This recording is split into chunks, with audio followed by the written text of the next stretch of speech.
काहीच न दाखवण्यापेक्षा काहीतरी दाखवलेलं बरं, म्हणून युवी खोटं बोलला. एवढंच झालंय ग. म्हणजे एवढ्याशा गोष्टीसाठी युवराजरावांना एमएनएन मधून बाहेर काढलं? काय कौशिकीताई पण ना. नाही म्हणजे युवराजराव खोटं बोलले हे मान्य, पण कौशिकीताईंचा शब्द राखायलाच बोलले ना खोटं. कमाल आहे. Exactly mama. बघ, तुला कळतंय, मला कळतंय, पण त्यांना कळत नाहीये ना.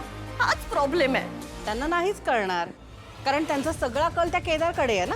हो ना.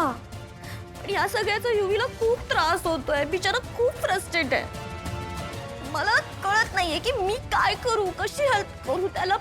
मला टेन्शन येतंय. हे बघ, तू रडायचं आधी बंद कर. हा, तुझी आई आहे ना, मी सांभाळून घेईन सगळं. मम्मा तू काय करणार आहेस? तू चॅनल काढणार आहेस का आणि युवीला चालवायला देणार आहेस का ते?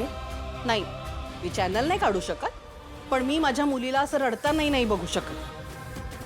हे बघ बाळा, तू शांत हो, तू नको काळजी करूस. मी बघते काय करायचं. Okay mama. आणि ऐक, युवराजरावांची काळजी घे. हा, बाय.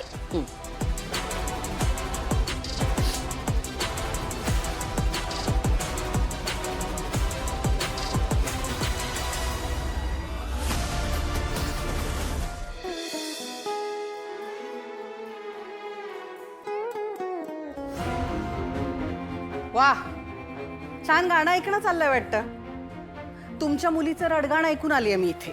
आता काय? आता कसलं रडगाणं? अहो, कौशिकीताईंनी युवराजरावांना एक जबाबदारी दिली होती पूर्ण करायला. ती पूर्ण करताना थोडंसं खोटं बोलले ते. तर केवढ्या चिडल्या कौशिकीताई, डायरेक्ट एमएनएन मधून काढून टाकलं त्यांना. अगं मग माफी मागायला हवी ना युवराजरावांनी. आता तुम्हाला मी काय सांगायला आले आणि बलते कसे सल्ले देताय हो? काय तर म्हणे माफी मागायची त्यांना. अगं पण खोटं बोललेत ते. अहो, पण कौशिकीताईंची अपेक्षा पूर्ण व्हावी म्हणून बोललेत ना, चांगल्यासाठी बोललेत. पण आता काय म्हणे, कौशिकीताई खूप चिडलेत, माफच करणार नाहीत त्यांना.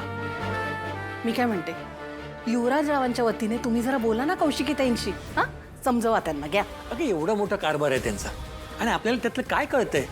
आणि समजा मी बोललो आणि त्यांनाही ऐकलं तर? अगं हा त्यांच्या घरातला प्रश्न आहे. निशीबद्दल आहे ना हे, मग तुम्ही हातवर करणारच. अगं निशीची काही चूक असती ना, तुम्ही स्वतः जाऊन त्यांची माफी मागितली असती आणि निशीकडनं असं पुन्हा होणार नाही असा त्यांना विश्वास दिला असता. पण युवराजरावांसाठी मी का माफी मागायची? आणि त्या काय ऐकून घेतील माझं? आणि समजा त्या म्हणाला आमच्या घरातला प्रश्न आहे, तर मी काय बोलणार आहे? बरोबर आहे हो, तुम्ही कसं बोलणार ना त्यांच्या घरात. पण त्यांच्या घरातल्या माणसांनीच बोललं तर? हा, म्हणजे युवराजरावांची बाजू त्यांच्या घरातल्या माणसांनीच मांडली तर? हा त्यांचा प्रश्न आहे. मग तुम्ही सांगा ना त्यांना. अगं मी त्यांच्या घरातल्या माणसांना काय सांगणार? अहो, त्यांच्या घरातल्या माणसांना नाही, पण त्यांच्या घरात तुमची जी माणसं आहेत ना, म्हणजे तुमची लाडकी लेक तारिणी, तिला सांगू शकता ना. आणि इतकी वर्ष आपण ज्याला घरात ठेवून घेतलं आणि ज्याच्यावर उपकार केले, तो केदार, तुमचा लाडका जावई तोही आहे ना. त्या दोघांनी जर सांगितलं ना, तर कौशिकीताई नक्की ऐकतील त्यांचं. अगं पण रेखा, करताय ना फोन?